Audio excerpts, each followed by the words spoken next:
Welcome to Dinner Pies with Terry Kelzer. I trust you can hear and see me, and we'll shortly be joining Terry from her kitchen. So, a pleasure to have you here. My name is Mike Scott. I'm the program director at Farm Table Foundation. Our mission is to build local food culture, and our purpose is to connect people, rekindle connections between local food, farmers, and the land. And we do that through our local foods restaurant and about 50 programs every year, and through our art gallery as well. And Terry Kelzer is one of our favorites, has been here since the beginning, and she's taught many classes, and she's here tonight to teach us about dinner pies, some of which could actually substitute for some of the St. Patrick's Day pies, right, Terry?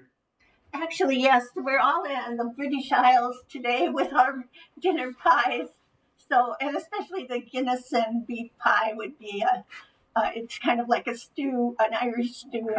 So it would be a nice Irish St. Patrick's Day menu. So Terry's been teaching for many, many years. She's got over 28 years with Head Start, and also was really a homesteader with her and her husband and family there outside Amory. Terry, we're really glad to have you. Please jump in. Okay, we're making dinner pies, and I want to start out by saying that in this day and age, it isn't always necessary that we make everything from scratch, but I think one of the reasons that we do is to avoid mystery ingredients so that we know what we're eating. And then the second reason, I think, is when you make a pie, it's for someone. And we're giving them the gift of our time. What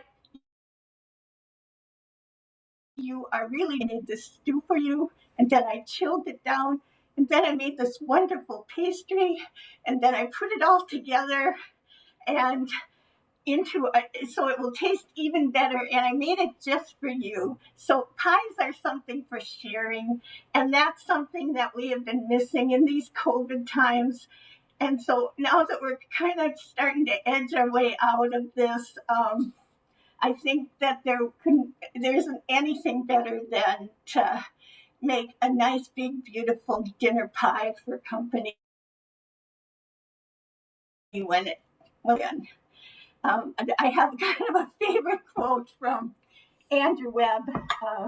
He's the author of this book, and I recommend it for people. It's a great book. I love the way he writes. And our Guinness Pie is in here also. It's available on Amazon. It's a great book. And I was finished with his quote in the words of Andrew Webb, because when you bring a big golden pie to the table, flaky, crumbly pastry, and let the filling slowly tumble out, anyone who isn't impressed is not worthy of your efforts or worthy of space at your table. Fetch their coat. So with that, I'm going to kind of start in the middle with this, and then we'll go back and make all the pastries. But what I wanted to do first, because I think it's just as important to see our finished product steps. So I'm going to start with putting our potato pie together. And what I've done is I have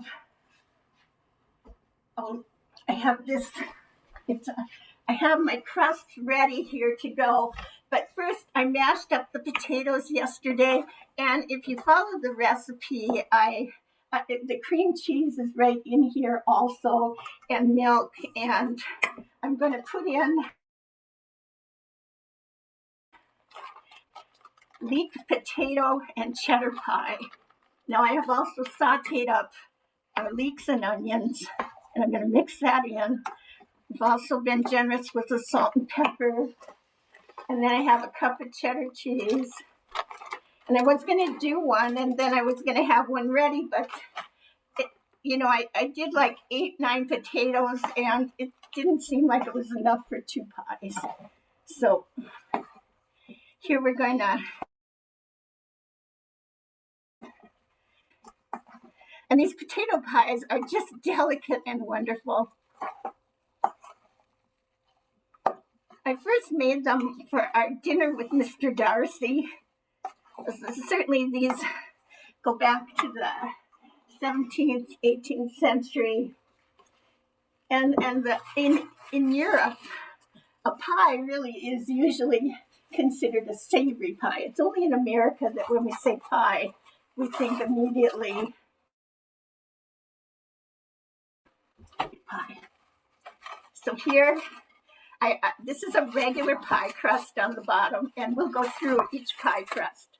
But I put this together so we can fill this and get it in the oven. Now, it doesn't hurt to give it a little taste. Make sure we have enough salt and pepper. And then we're gonna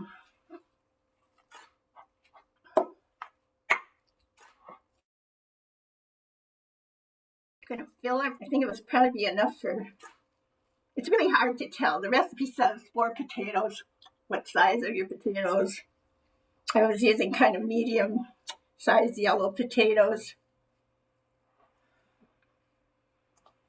So I probably had enough here for a pie and a half. Then our top crust is a puff pastry. And we'll make a puff pastry. This is a rough puff, not the classic puff, but it's a really cool one. And I rolled this out just so I could be really quick here and get this in the oven.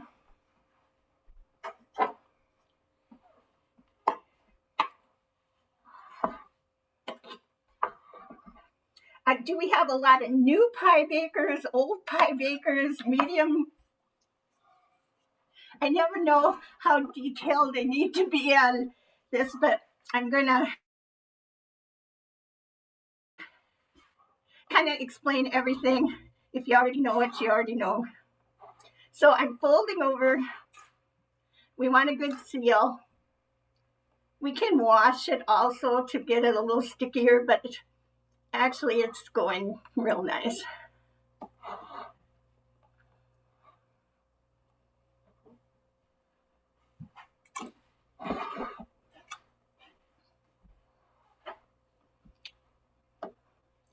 Now,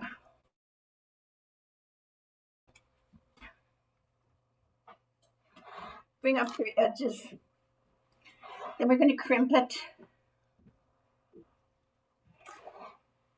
Always crimp your pies. There's a technique where people just fork them down. Make sure you can see what I'm doing.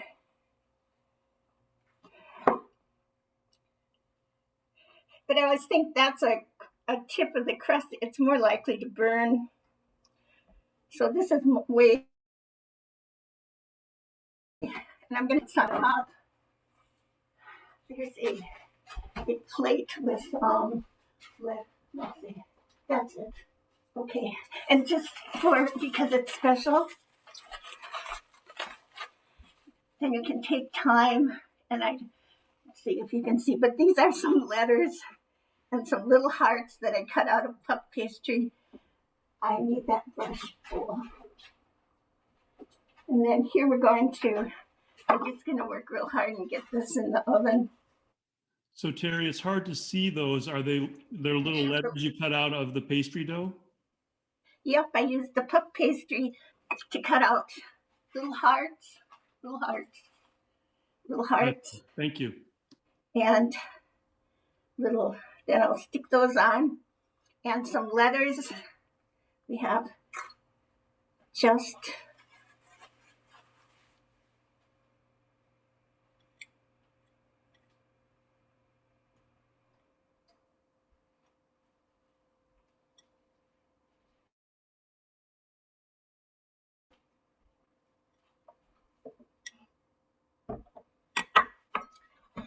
that says, just for you. I maybe move that camera down. See if we can do that, or bring it over.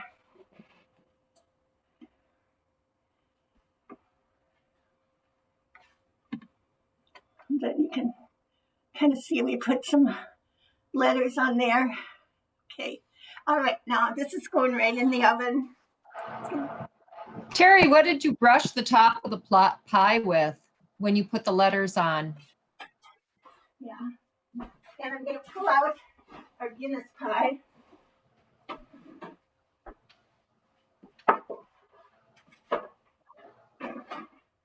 Oh, this looks beautiful.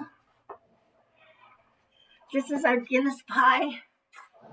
Maybe you can do that again. I hope this doesn't make anybody seasick, but I think it's important to see. This is what we're going for. Turn that light down just a tad.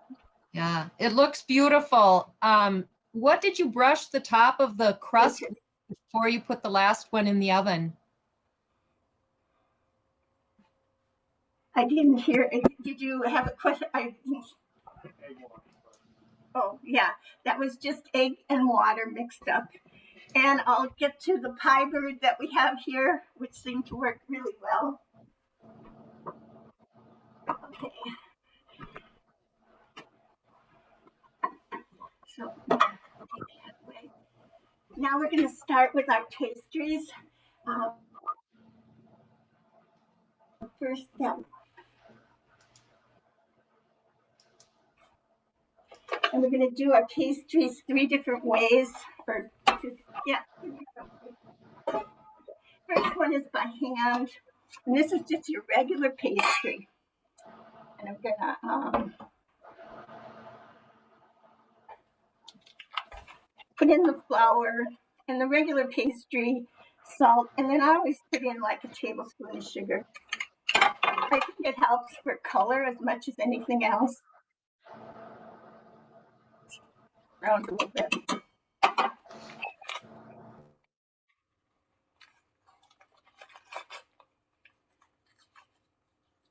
Those pies smell pretty good. They smell awful good.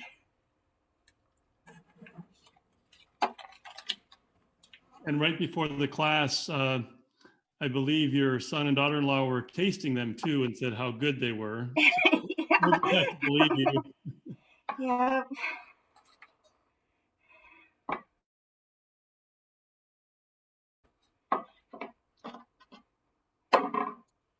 So it's 2.5 cups of flour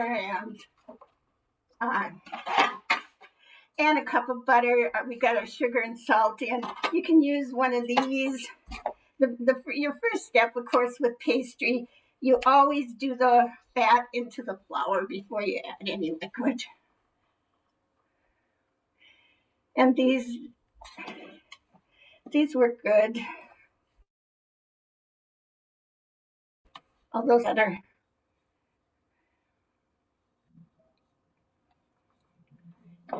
Just gonna, and then you just want to break it down.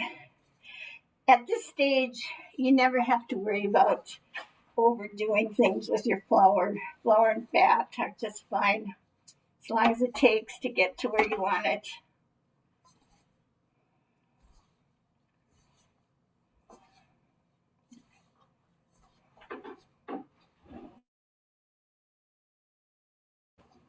Pastry is still plenty flaky, and for all your pies, it's always just a good basic backup, and it's so easy.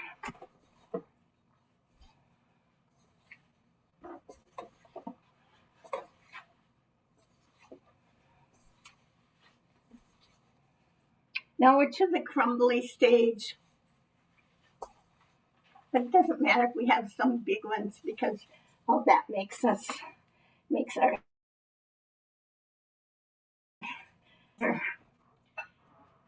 then we finish up with our handwork when and I'm going to grab a fork and take it to finish. Now it calls for about 1/2 cup of water. You never know exactly, so I filled my measuring cup a little bit fuller until you have a workable dough.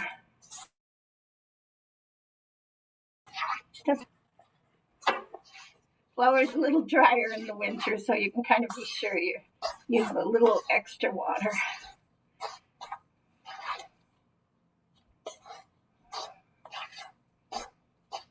Let's just a couple more drops.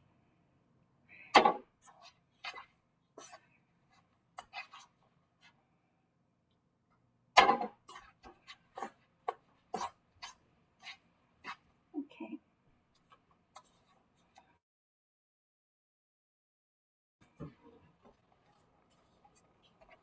It's all coming together nicely.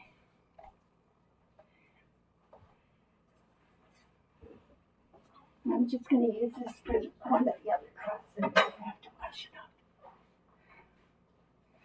And knead it up.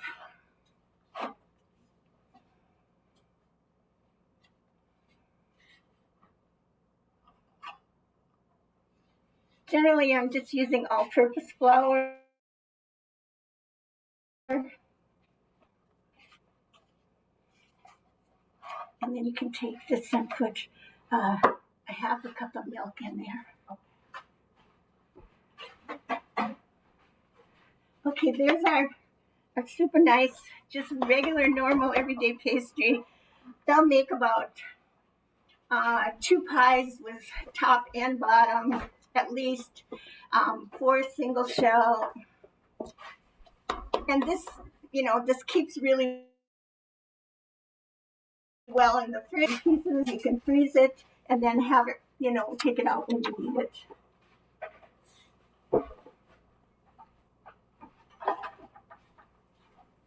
How long can you refrigerate it for? Pardon me? How long can you refrigerate it for before you need to freeze it? After a week, it starts to get dark on the outside, and it's just oxidation. It doesn't hurt anything, but doesn't look good. And I would, put it in the freezer.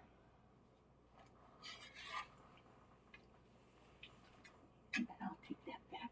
So then we can put this in a bag or wrap it. Pie crust number 2. I'm going to, let's see, that one. Yeah. No, wait. This one. Then we're going to do a rough puff.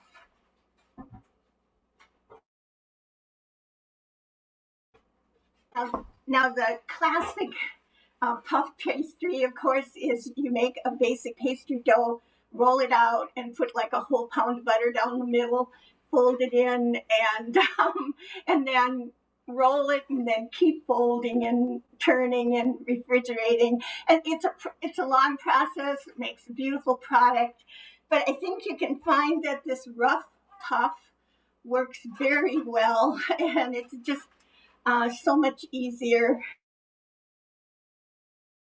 especially for a setup for this. And this rough puff I make in the food processor. You could do it by hand as well. But I'm going to take a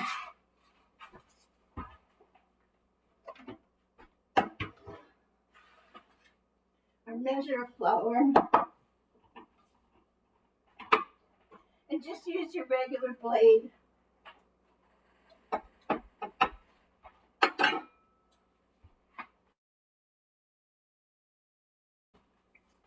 I'm going to cut up our, this is a whole cup of butter here. It's going to go right in. Now you see there's a extra 1/4 cup on your recipes.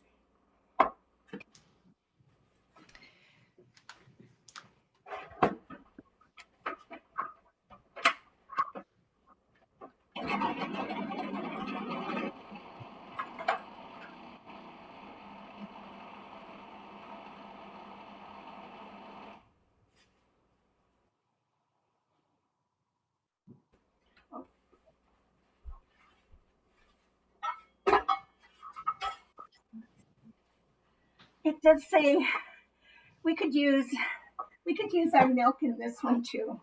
That just makes it richer. You can use water too.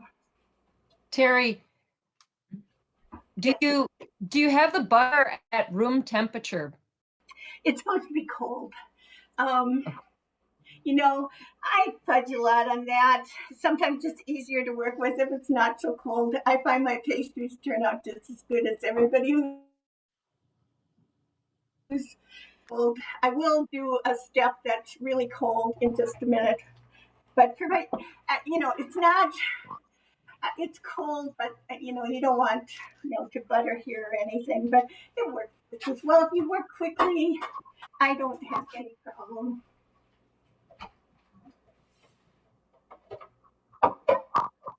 And then I'm just gonna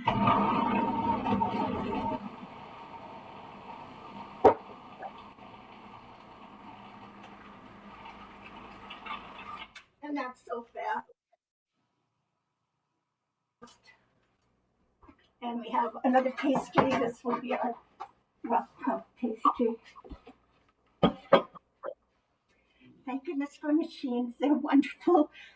My dad always said, if there's a machine for it, use it. Because he was a machinist, so he had a special thing about machines. But I like to do some by hand so people can see that if you don't have the machine. And I'm done with that. I'm using the Heritage pastry or all-purpose, and then I have some pastry flour too. Terry? Yeah. Susan asked, your recipe says 3/4 cup butter first, but did you just use a whole cup? I just used a whole cup. You just can't, you could do the other two. Says 3. Oh, I see. I was kind of divided. So you used part of it first, and then you added the second part later. Now I'm going to add a little bit more butter.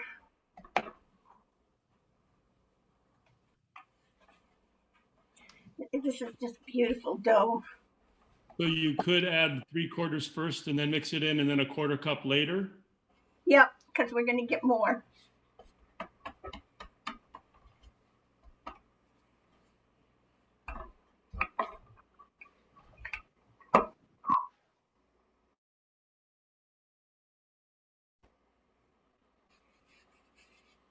I want to kind of get us a nice rectangle that's very tender.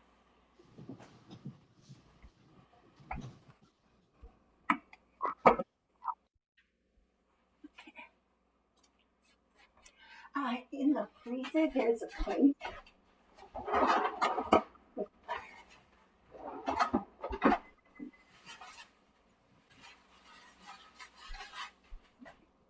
Now we have like another, this is frozen butter. And maybe if you can, maybe push the camera down. See what I'm doing here. This is all frozen butter. It's going to keep our pie dough nice and cold.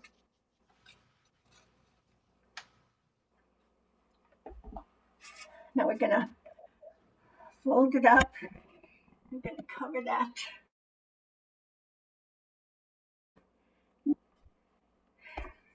We're going to make a little package.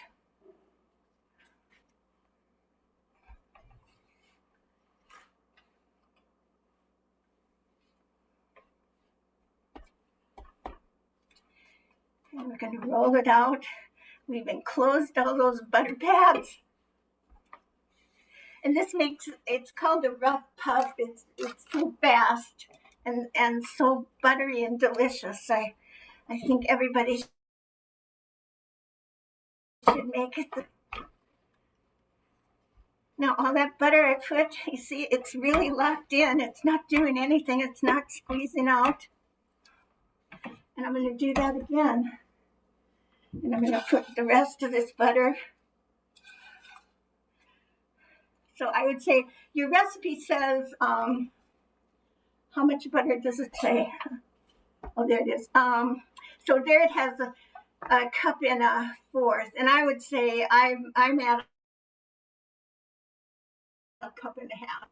Be generous with your butter. It's not going to, only thing it'll do is make it butterier and flakier. And then we're going to pack it up here again.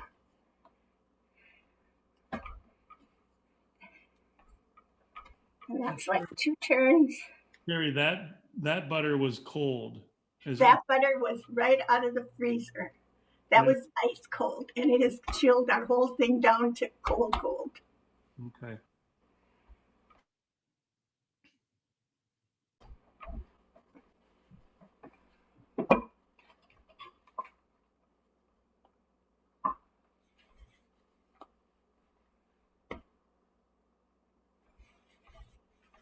So now we've effectively done 2 turns here. And I'm just going to roll it out a bit, and then I'm going to say that's good. And then this can go in the fridge. I think I have some bags over there. Or is that something? I think that's a bigger one. Okay. And then this can go in the fridge. And if you take it out one more time and roll it really good and then fold it back up, you won't have to add any more butter for sure. And you'll have a wonderful, quick and easy puff pastry. It's really nice for tops. The regular crust on the bottom. Yeah. Oh, excuse me. Was the butter shredded, or how did you prepare Yes, the? I used a regular grater, like this, and just grated it all down. And then did you put it back in the freezer to get it really cold? I left it in the freezer until I was going to use it. Just leave it there until you're ready for it.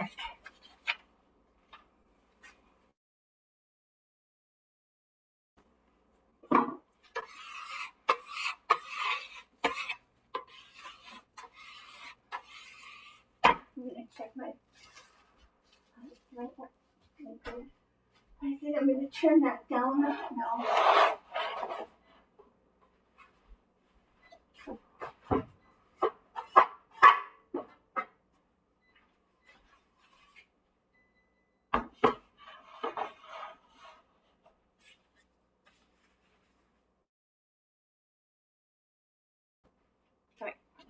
All right. Now our third is going to be the cream cheese pastry.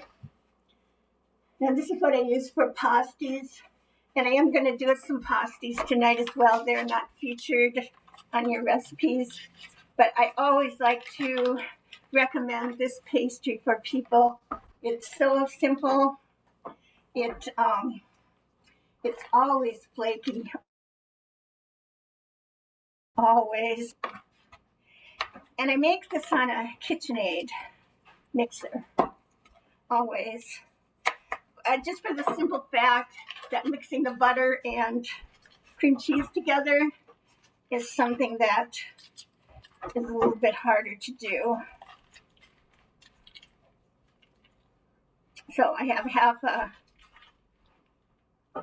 stick of cream cheese and a cup of butter. And I'm going to put those in my KitchenAid here.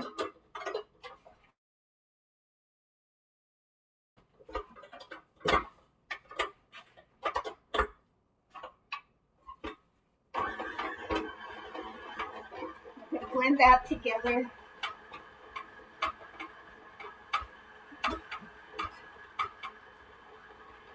And then I need another half a cup of milk.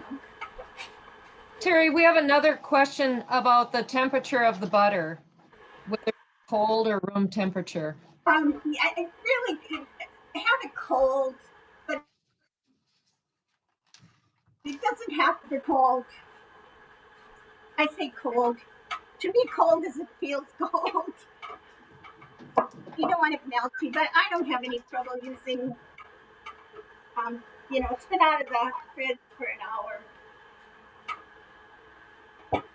Okay, now we've blended together our cream cheese and butter. And with this, it should, a little bit colder than room temperature. but not a problem. A little salt. Let's see. Okay. Anyway, so this goes in. And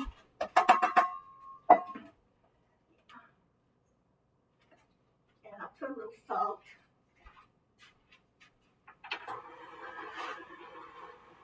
Now we just take this also to the crumbly stage. You can go too far and you don't want to start getting your smooth mixture right yet.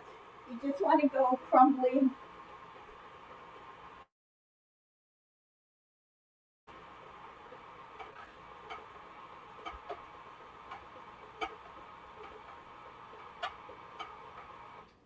And I'll take a moment and show you.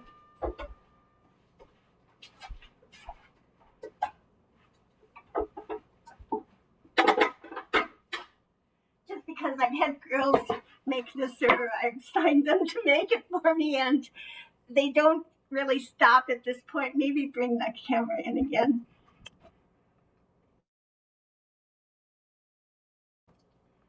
If you can see, it's just crumbly. So, but it's not smooth. If you leave it go too long, it'll start bringing in too much and start working the dough too much. So that's the only trick with this cream cheese pastry. And so just put it back on.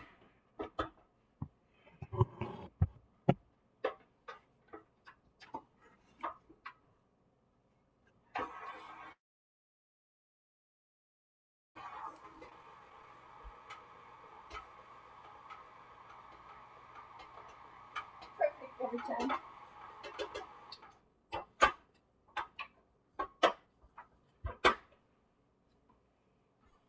When I was working at Head Start and I had to, we would do like, depending on how many people were for lunch, it could be just 50 pasties, it could be 100. You never knew for sure. I could roll and re-roll, and that it would always stay flaky.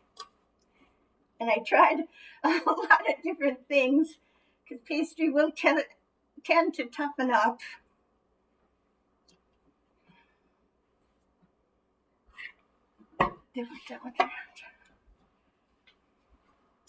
This one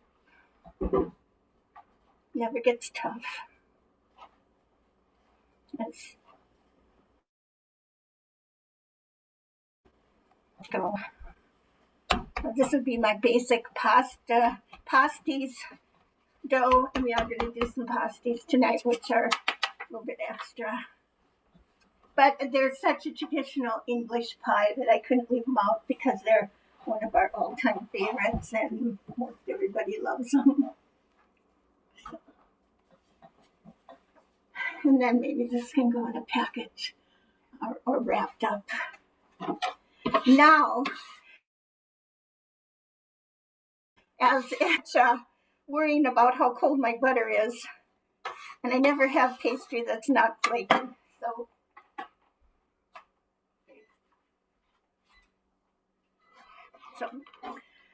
so now we're going to throw all that out the window. Everything we knew about pastry being cold, because this is our hot water pastry. And I have measured,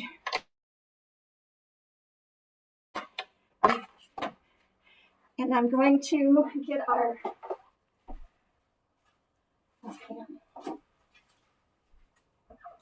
okay, hot water pastry. It really was the first pastry, and it's fun to do. It's fun to try.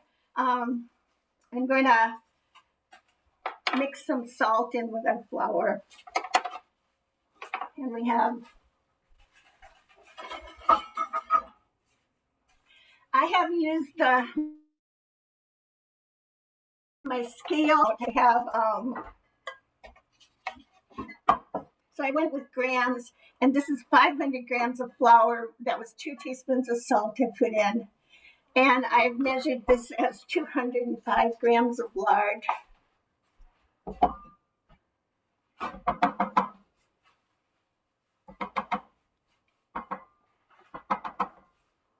and this is exactly 118 grams of water. Stove. The stove has a fast boil feature, and when they say fast, it's pretty fast. Doubles. Terry, Susan asks where you can buy natural lard. That's a hard thing to do. You can buy it from Farm Table in Amory. I think like Whole Foods and most, I know this in Wisconsin, they sell natural lard sometimes. Sometimes they have it, sometimes they don't. But it's hard to find. If you know, there are more and more pig farmers who are doing their own pigs at home, and they're also doing the lard and selling that. This lard is from Peterson's farm in Osceola, and that's where also the meat and things and it's all grass-fed, local, natural, organic, really nice stuff.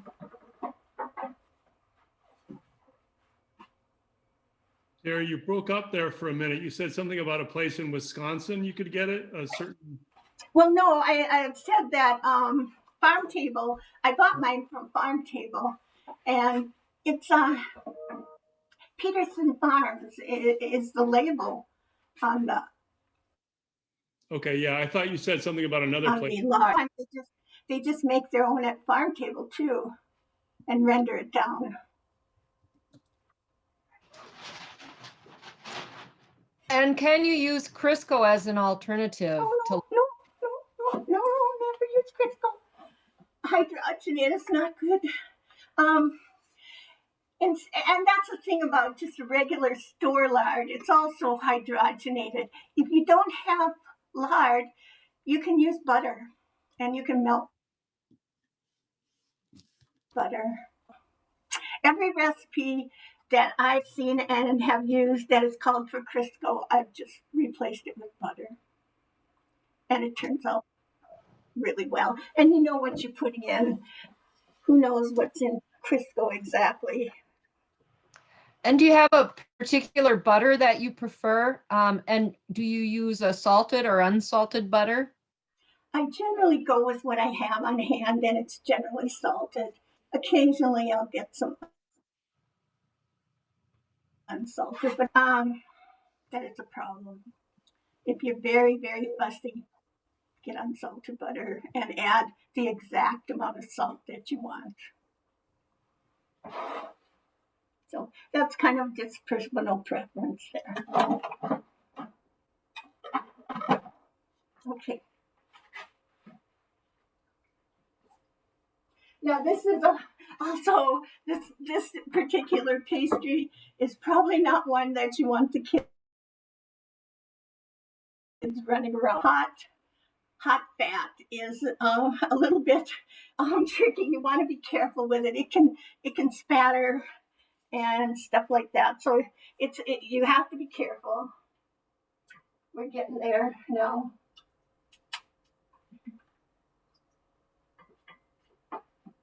So Terry, the water that you already used was cool, but now you're heating some up for another purpose? That's the pan has water and lard in it. Oh. The water are in the pan, and then I'm going to take that and make kind of a little well in the center of my flour and salt here.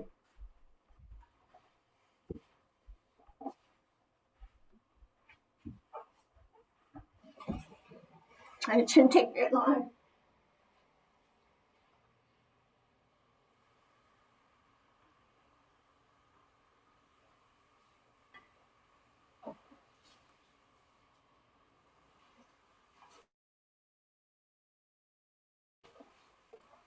Any other questions? The history of this particular kind of pie, it does go back to the Middle Ages and even before. This was when people first started making pies and first started adding fat. And the idea was that this stands alone in the oven. It doesn't need a pie pan.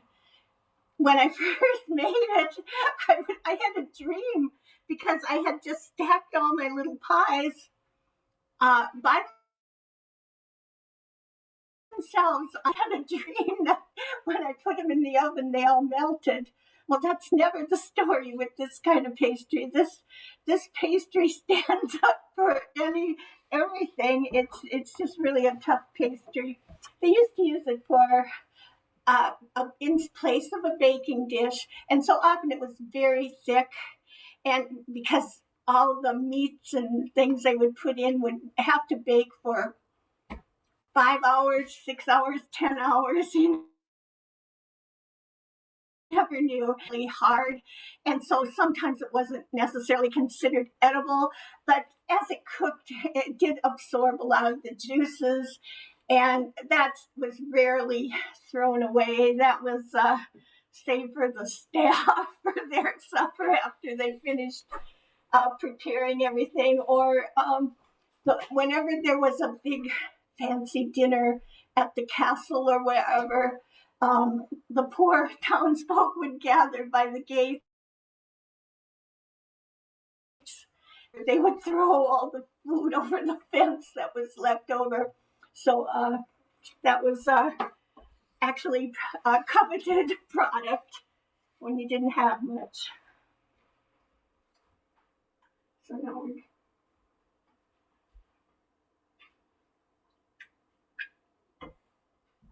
this always boils so fast now I'm watching it. There we go.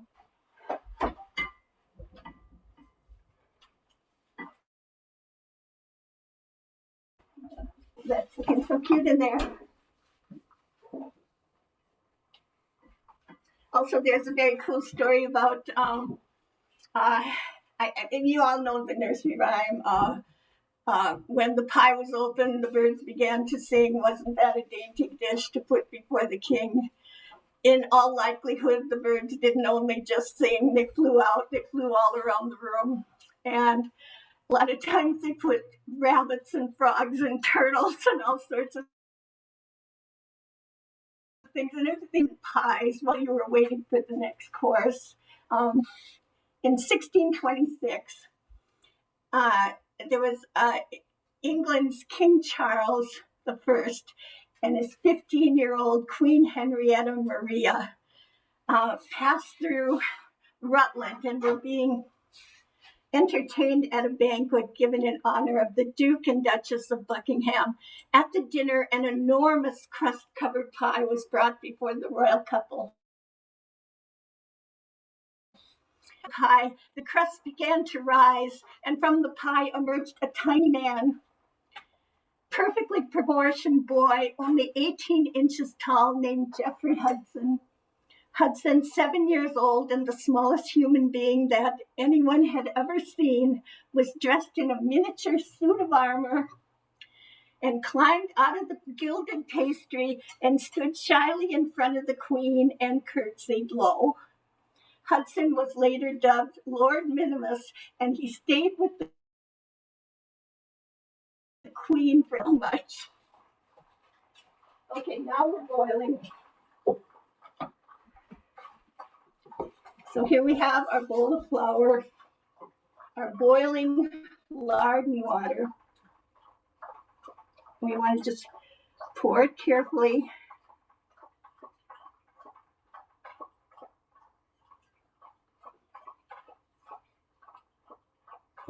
And just leave that. I'll send it later. Okay. I'm just kind of, maybe you could bring the camera over again. This is such an unusual, you throw out everything you ever really thought about how to make pie.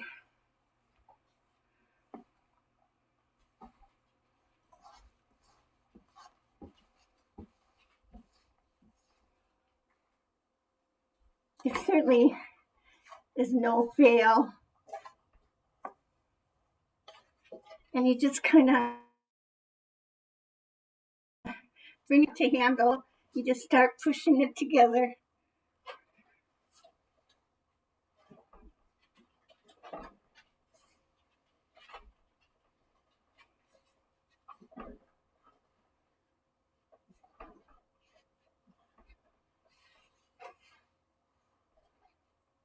like they say, it really feels kind of good to do this on that hot pastry.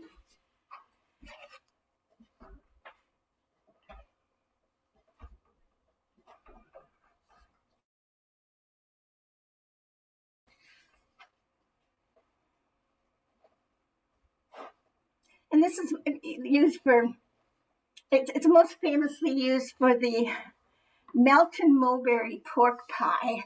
And this pork pie is a specially designated pie for its geographical area, that you're not supposed to use Morton Mulberry pork pie unless you're within 50 miles of the town. And otherwise, it's a pie in the style of Melton Mowbray. And these were like the first takeout food, to-go food. They really started to get famous when the rich country folk would go for a hunt, and I think first probably it was the people who worked with their horses. They noticed that they had a portable food with them, and the rest of the riders were interested and wanted some. So here we have, it's just come together really nicely, and it kind of looked like it was all over her, but just stay calm and just keep with it, and it's indestructible. And it's just nice and lovely warm. And that's our 4 basic crusts that we'll be using tonight. Okay, so then I'm going to start with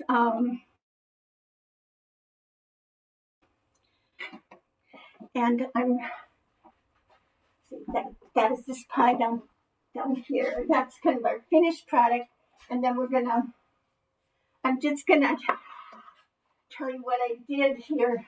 And I have this,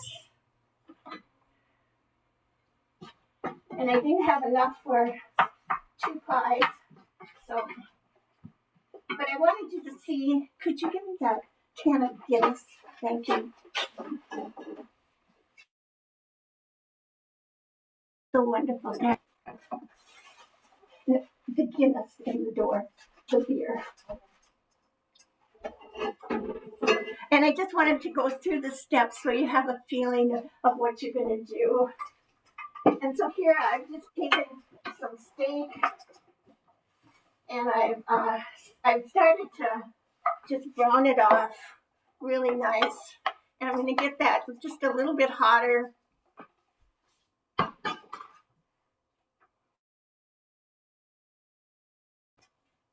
I'm sure, I don't know all that much about beer, so if it says to use Guinness, I use Guinness. I'm sure it's a stout, and sometimes it just says stout or ale. I'm not exactly sure flavor-wise.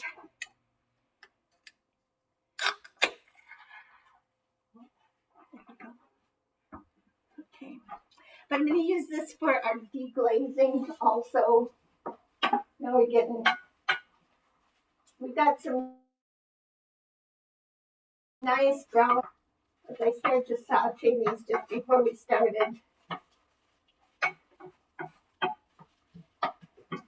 And then what I'm going to do is pour in just a little bit of this Guinness.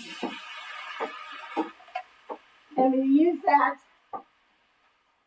to deglaze the pan and get all the little wonderful little tasty bits off here. And then I'm going to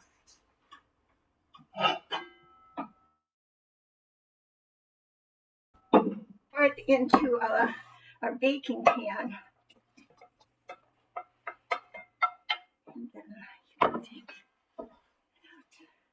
And then, so you have your meat, a pound of stew meat, whatever you want to use.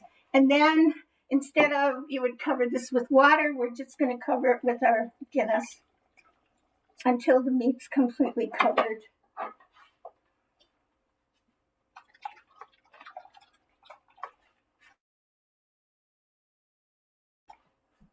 Now, we can just I'm going to just put this in the oven. And at about an hour in, check to see if you need any more liquid. And then what you want to do is put in your carrots, whatever vegetables you're using at that point. And if you want, you can saute off your onions and celery a little bit first. Toss it all in. Then you want to check for salt and pepper. It's all right.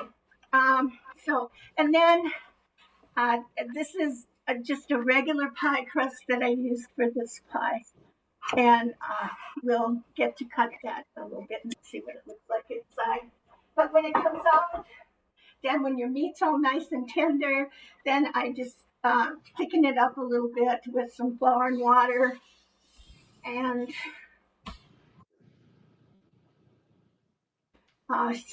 you always want cold ingredients going into a pie. So again, you're thinking a couple days to make the pie.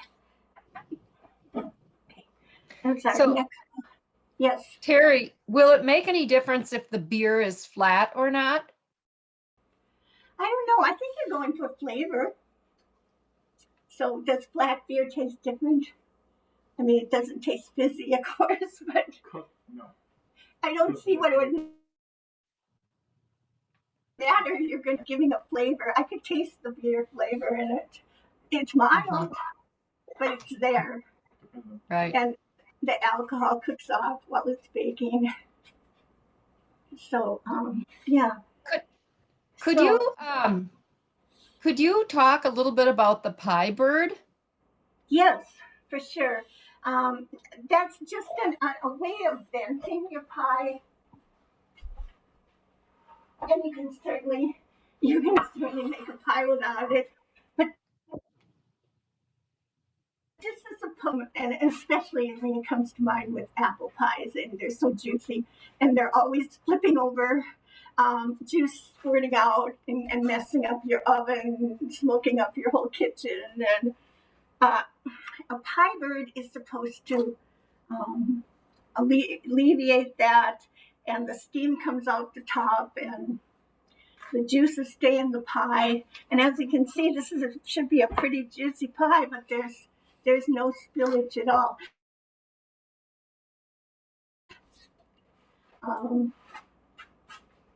And they're kind of cute, as long as they're not real blackbirds, as in the old days, the very old days. So, all right. So next, I'm going to then take hot. Let's see, I'm going to shape a Melton Mulberry pie. And if actually, I might use that new crust. I think I like it better than this one I did yesterday.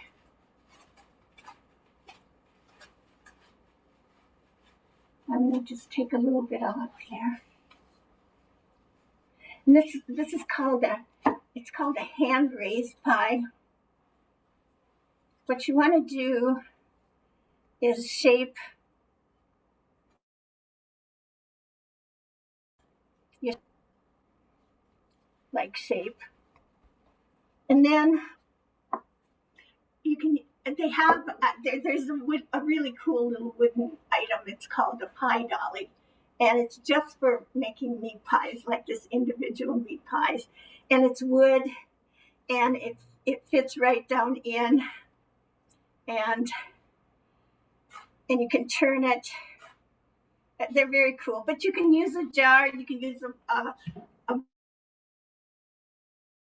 beer bottle of this pie you want to make. And then hand raise is like so. You're starting to pull it up, and you can turn it over like so, and just push it down. And you should maybe put a little more. It's pretty. Sometimes a little bit of flour. Just so you know you don't want it to stick. and it generally is pretty good. And so gonna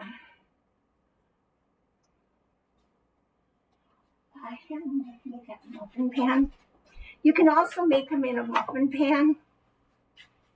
And actually, what I kind of use, I've done both. I use both. I get it to kind of the thickness that I want.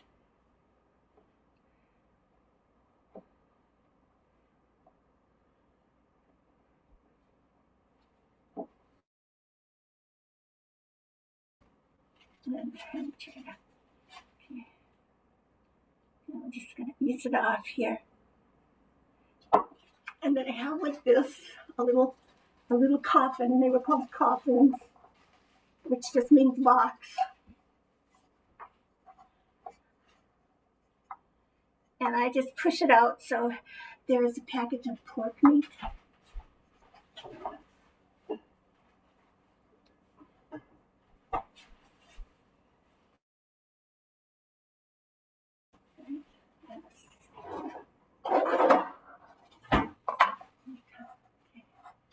And we just, this is what I do. And I mixed up the pork mixture with pork, bacon. And when I did it the last time, they usually just use the pork and they don't add a lot else. And, you know, it's kind of a little bit dry and tough, I found. And bean maker, I added a little breadcrumbs and an egg, just because I thought it needed a little more softening up. And I think we can do it now. You can add whatever spices you want. Of course, I did salt and pepper. I put a little bit of thyme in this too, or sage is good.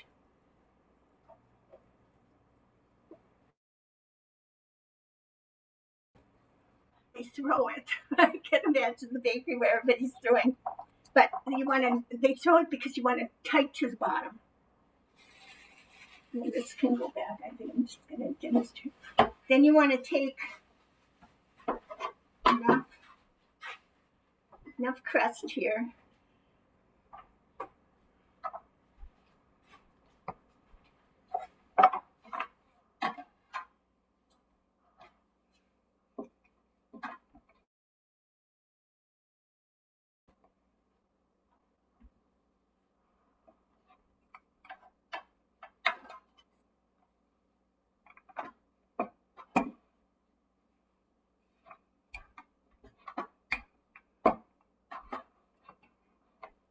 I'm going to get it a little bit thinner. And cut it here. I'm going to cut a circle. And I'm going to just push that out a little bit. And I think there's possibly that funnel. There. Thank you. And then we're going to we have just our little thing here, and we're going to make a hole right in the middle, a vent hole again. That's very important. We're going to put our little lid on.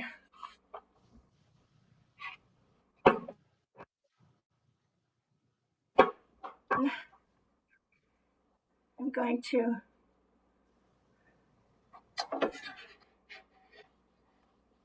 take her out of there.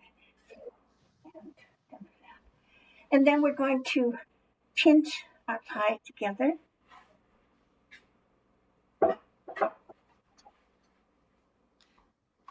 Terry, when you put the pie bird in, do you do the same? Do you make a hole for it, or do you just punch that in? No, and you don't want to. You want to put. Then you set your pie bird, and you don't want your pie bird into the crust. You want it so it's on top of the crust, so that any juices or anything will vent up through the pie bird. So you put that, you just kind of lay the guy in the center there, and then you put your meat and filling all around, or if you were doing an apple pie, and then you would cut a veggie up for the bird, and then lay your top crust on. And then we're going to pinch our little baby here. Now this is Terry, you broke up a little bit there.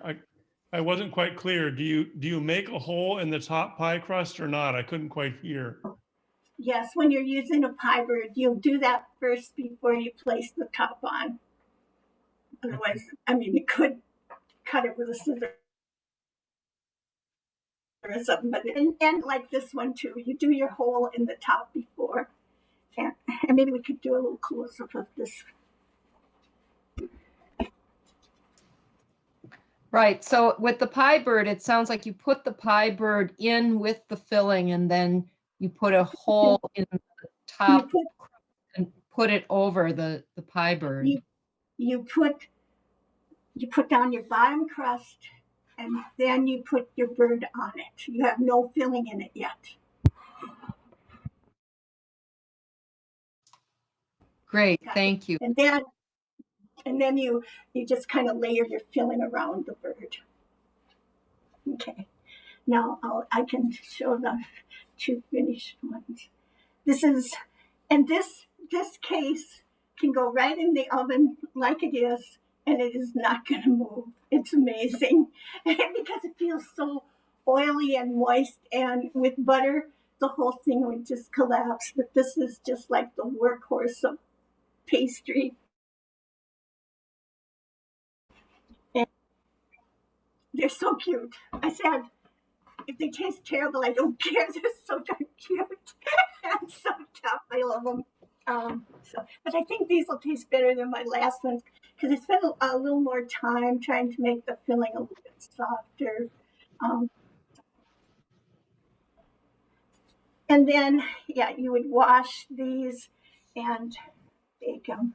You can put that away. Terry, we had another question earlier about, do you prefer metal or glass pans? Yeah. What's that?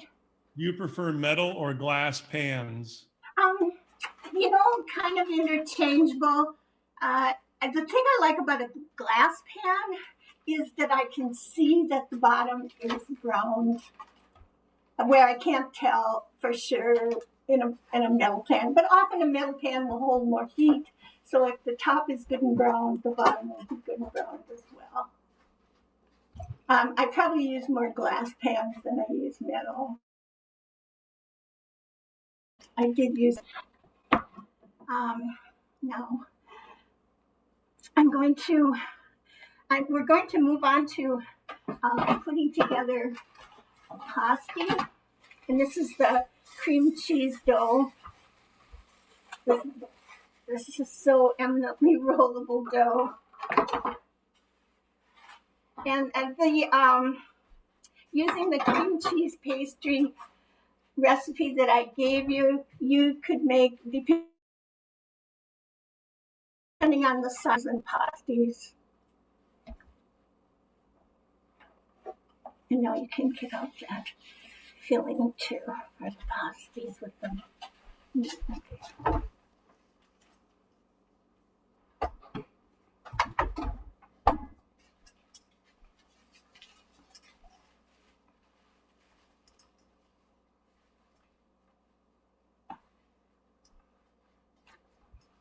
And it just rolls so nice. You'll love this. Made the cream cheese pastry before.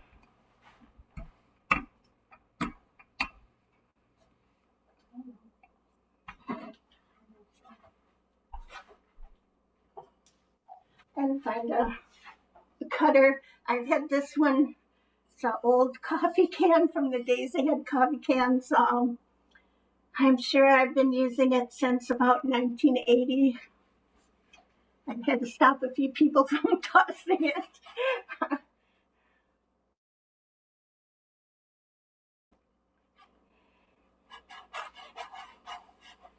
thought it should go in the recycle. We didn't need those anymore.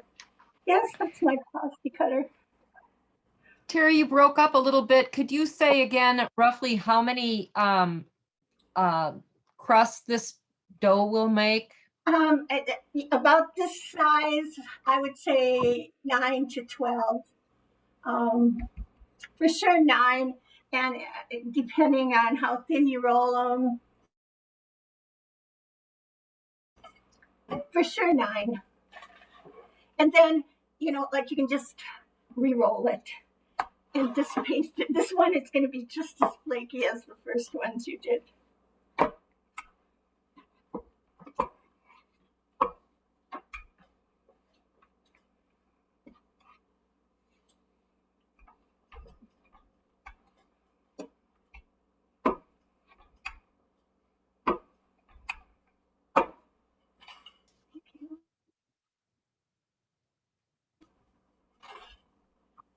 Okay, 1, 2, 4. And then the way I have my cut circle, but then I'm going to roll it again and stretch it out a little bit more.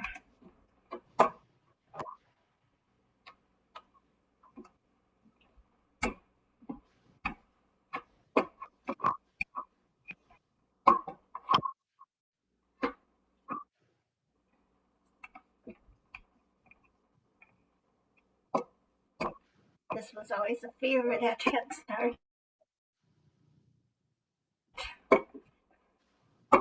And the band teacher across the hall, he would always sneak over to grab one, reminded him of his home and his mom and the iron range. The thing about pasties have such a cool old history. They were, of course, everybody thinks of the miners, and this is also most often served cold or considered to be eaten cold. I have here a mixture of potatoes and carrots and rutabaga that I cooked ahead.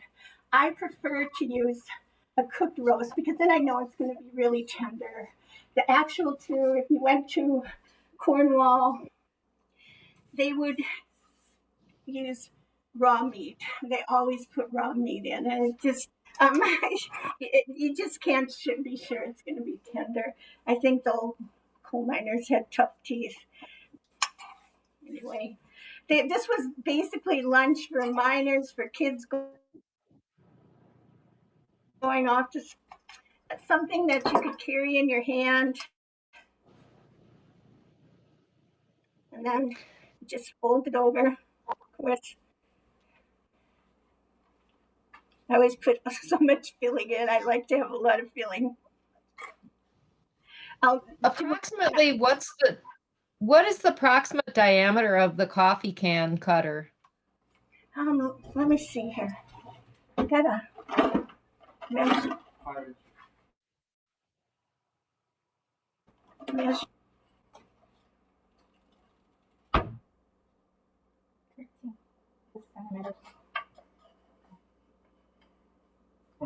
5 inches. 5 inches. 5.5. And you can buy cutters that are also, but usually, also I see people take a plate and just cut around.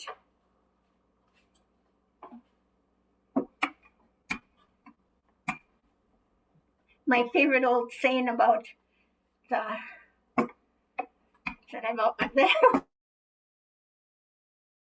I think as I found that the people of Cornwall say that the devil himself would not cross the Tamar River to into town because he knew the penchant of the local ladies to put everything in a pie.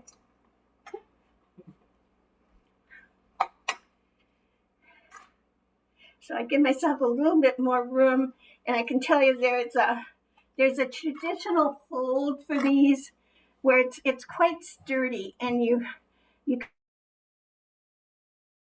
kind of turn it off, and that's so that it's a sturdy crust to carry in your pocket, in your knapsack, when you're going to.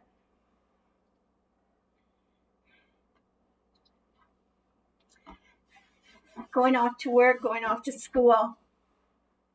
And also one thing that the ladies would do sometimes is they would put the meat filling,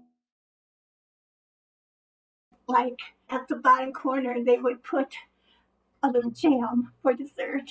And often the miners would eat down to the end with the dessert, and they would save that for afternoon tea. And woe be to someone who stole someone else's end of their pasty.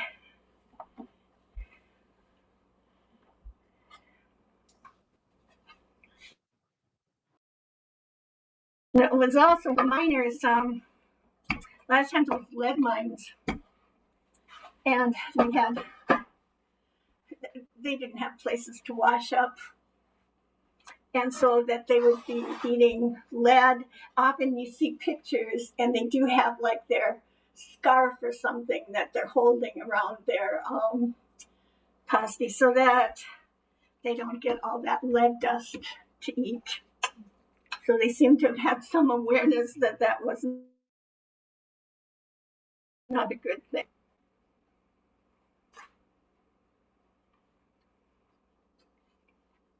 And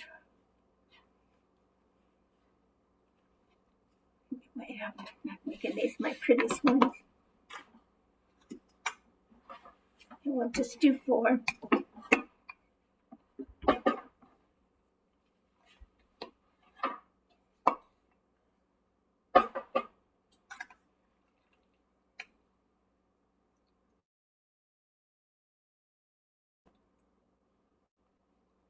It's just like a heaping tablespoon. And of course you can change ingredients. You can make vegetarian ones.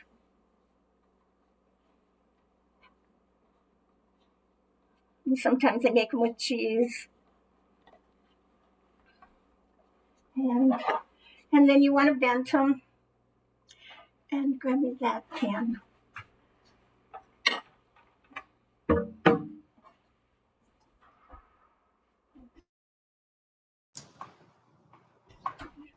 And then I'm going to bake these up. There are other pies coming out with that. Terry, can you hold those pies a little? Can you hold the pies a little closer to the camera so we can see the venting? Yep.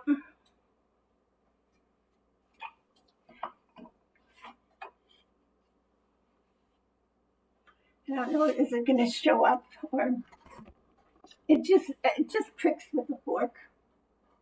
Is all you need. Great, thank you. And I'm going to pop these in. And our potato pie is perfect.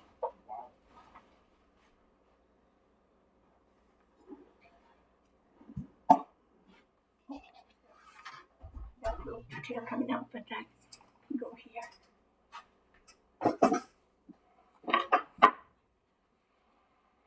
Oh, that looks beautiful, and that's our cup on the top. So maybe you bring the camera down. I'm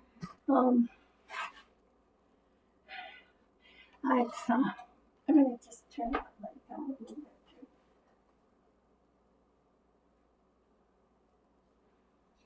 You can see we've got our. It looks beautiful. And this top crust has just puffed it's puffed about almost an inch. It's just so flaky and tender. And then you want to leave this like about 10 minutes at least before you cut into it. And that's with most meat pies. You want to stiffen it up a little bit. And then with the potato, and yeah, it's a good pie. Now, I'm going to do one bonus pie here that because we have extra puff pastry, and if you're going to go ahead and make a puff pastry and maybe you just have a top crust like that, of course you can always freeze it. It freezes really well. Then you can take and make a galette. A galette was really the first the very first of pies, going back 6,000 years, there's pictures in the pyramids of just like a pastry filled with all different things, and then cooked over an open fire. But it really it's so simple and easy because this is like free form as well.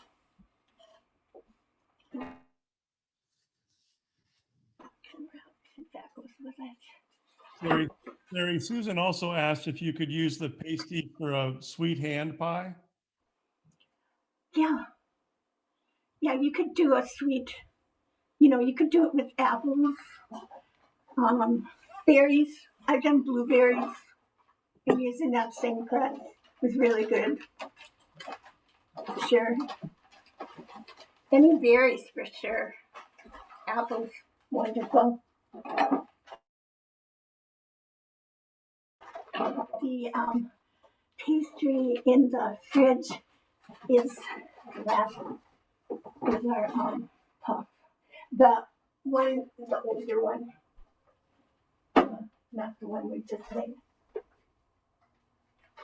See.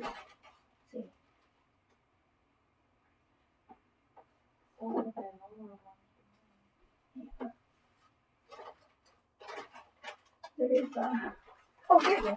I'm sorry. Too many crust. This is I made a bunch of puff pastry I had yesterday, and this is, and we're gonna do a galette. And I will send along the recipes for this and the pasties. I don't think we have that. How long do you bake the pasties for? Until they're golden brown. It's usually about 35 minutes, sometimes 40, at 350 degrees.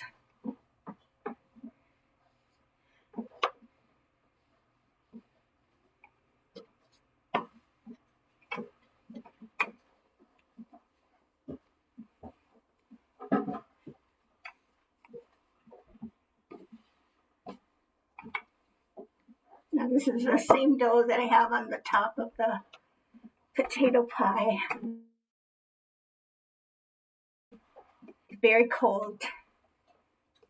And so we just want to, sometimes you want to go to your heavier rolling pins also. And that will, then the pin does the work and you don't.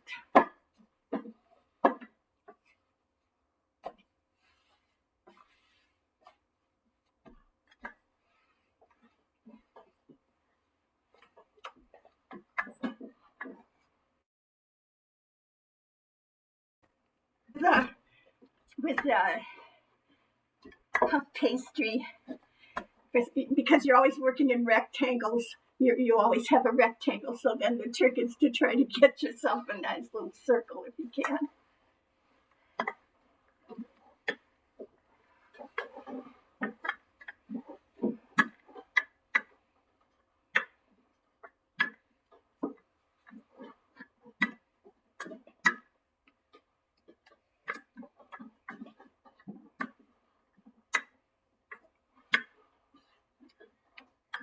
And it's cold, so it takes,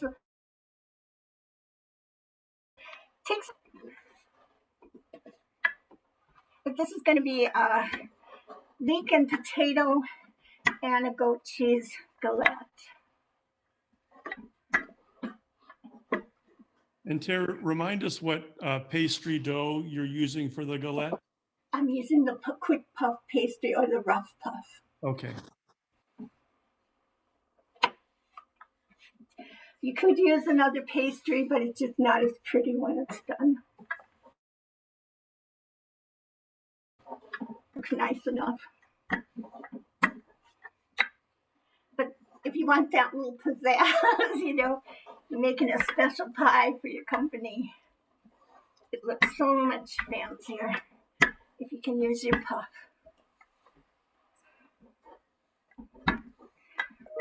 Is that because it's a bit fluffier and puffs up a little bit?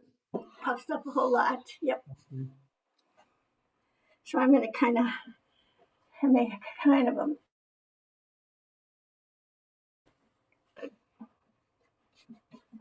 I have to be exact.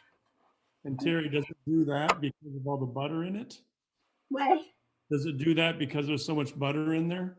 Puff up? And it's in layers because every time you Right. turn and roll, it stays there. And then when it gets hot, it expands and makes your puff pastry.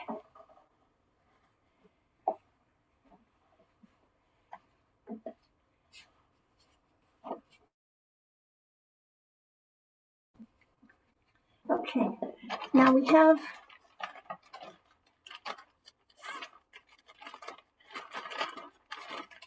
I sauteed up ahead of time leeks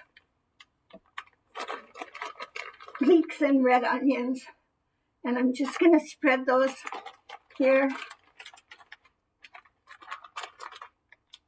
across the bottom. You could add mushrooms or something like that. 2, 3. It's always pretty with the red onions. I always mention with the green leeks.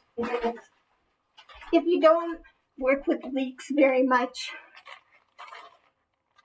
and a lot of people don't, and you find them in so many European recipes because they grow wild in Europe. And I just want you to know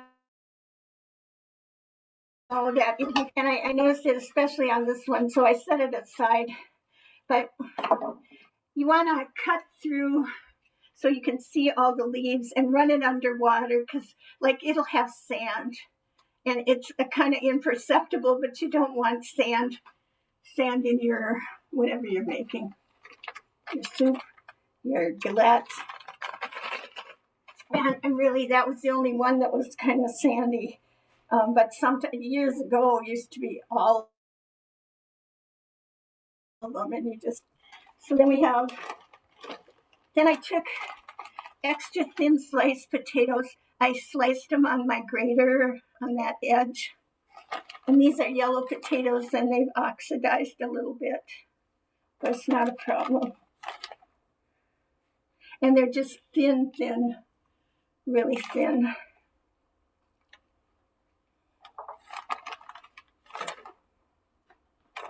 And then you can take and add salt and pepper, salt, and a little pepper grinder. Okay.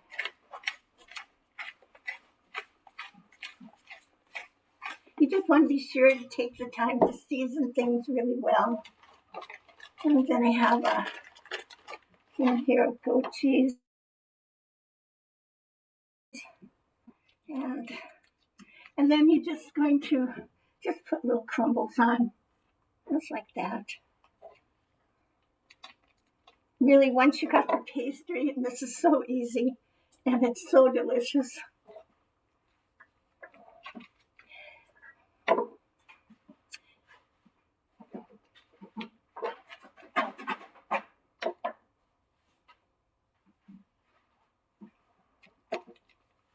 And it's up to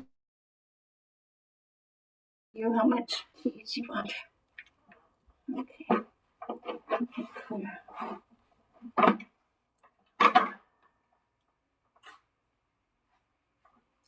Okay, then what we're gonna do, and this is just a little thick on that edge.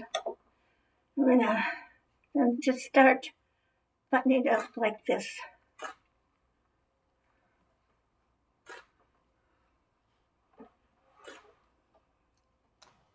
Terry, are your pies on the menu at Farm Table Restaurant?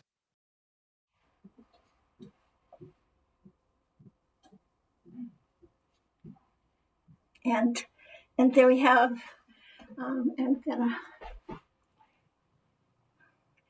maybe bring that camera down and we'll kind of get a close up of that before we bake it. And I'm going to turn that light on.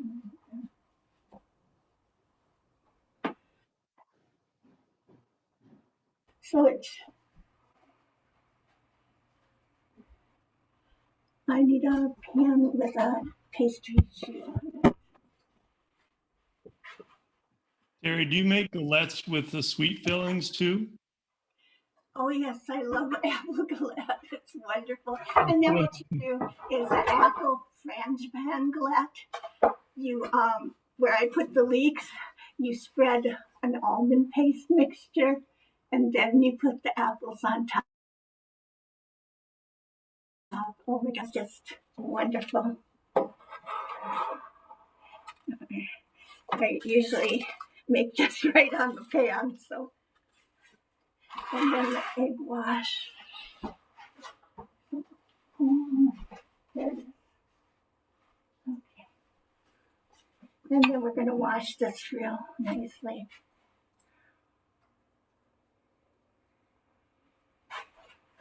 And pop it right in the oven. And there's a wonderful. Now it's going to go in the oven.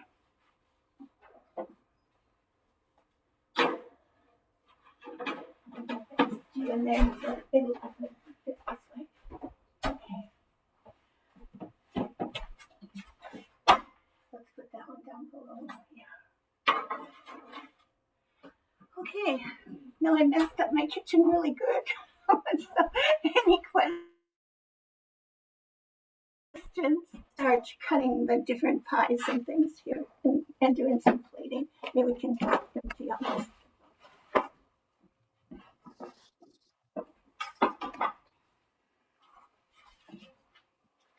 If you have a question, feel free to type it in or unmute yourself and ask. We're close to here.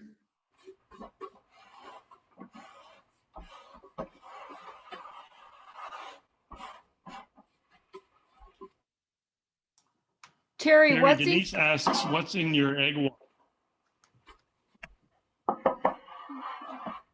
Here we have our finished. Terry, Yes. what's in the egg wash? What's in the egg wash? That is just Yes. you crack an egg, add, go over to the tap, put in a little bit of water, and just mix it with a fork.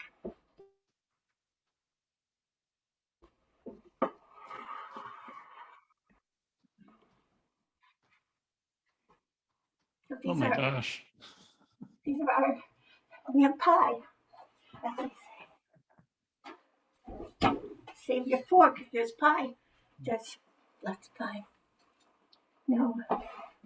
Joe and Nubia have always helped out a lot during the pandemic, and at least they get some good food out of the deal. So thank you, Joe and Nubia. A lot of pounds too.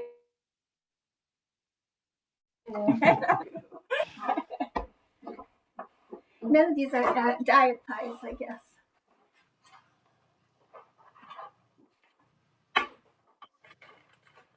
For your apple Oh, we've galette, got some thank yous. Oh, apple galette, yes. Sorry, go ahead. did you say it was leeks and almond paste with the apples? Was that the first? No. I said where you put the leeks in the one I just put in the oven. Okay. I replaced that with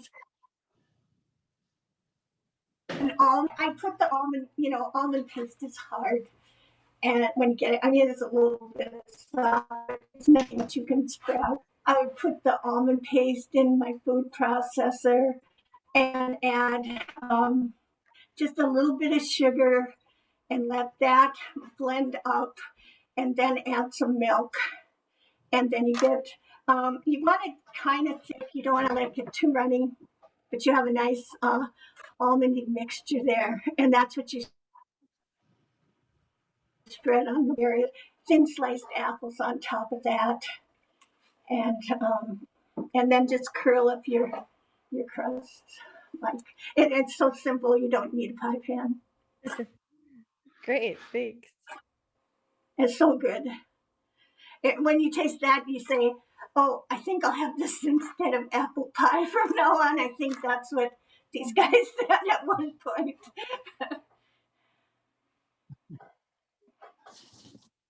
Well, Terry, thank you very much. A lot of folks are sending in their thanks to you via the chat box, which I'll send to you. And thank you, everybody, for joining us. Catherine, thank you for your help as a volunteer tonight. And keep in touch with us, folks. We'll do the same. It is open for limited in-person dining and live. I'm sorry. I was just going to say I would add those 2 recipes and you can send them out to everyone. The pasties and the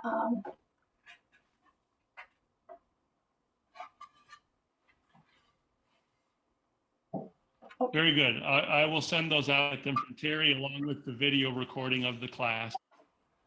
Thank you for your patience, folks, when the technical difficulties come our way. It's always fun to be with Terry, Joe, and Nubia. Oh, and so I got to just show you.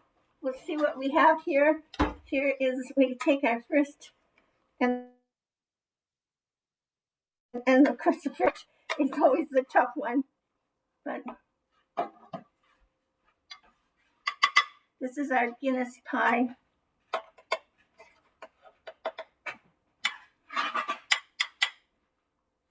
This is our Guinness pie, and I don't know if our potato pie is cuttable yet. Might be a little bit hot.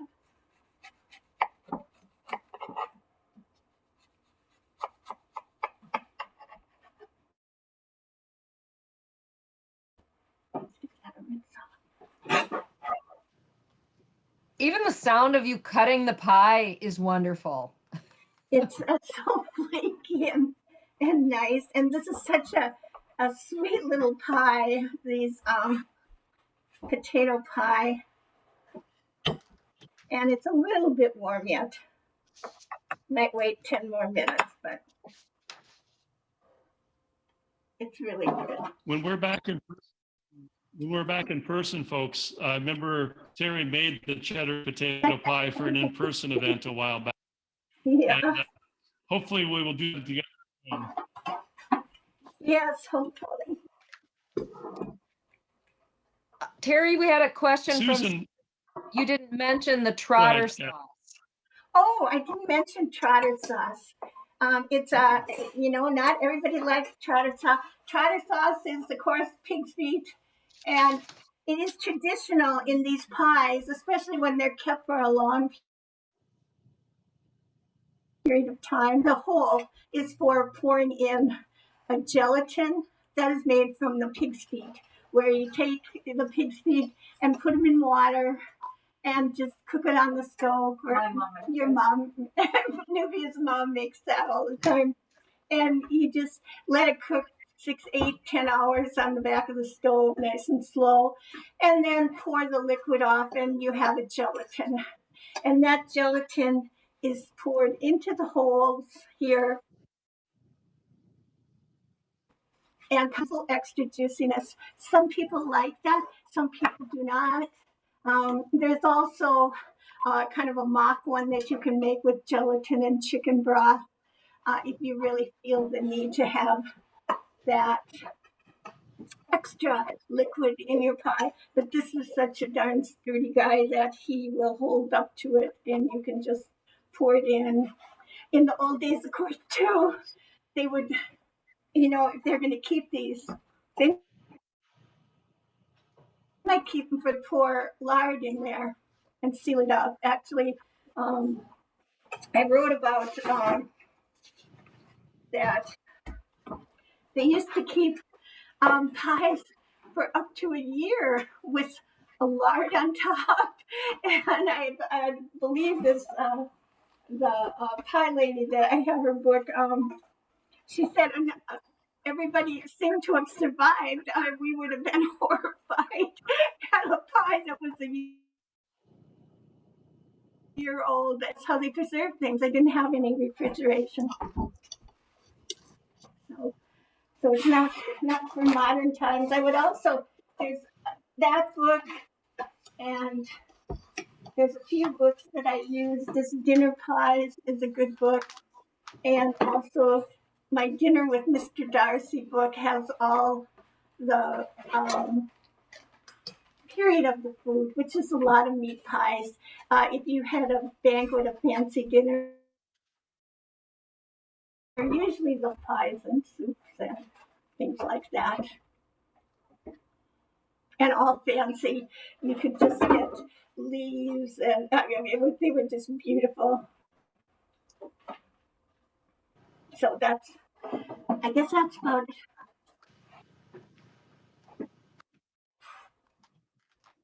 Great, thank you so much. You're welcome.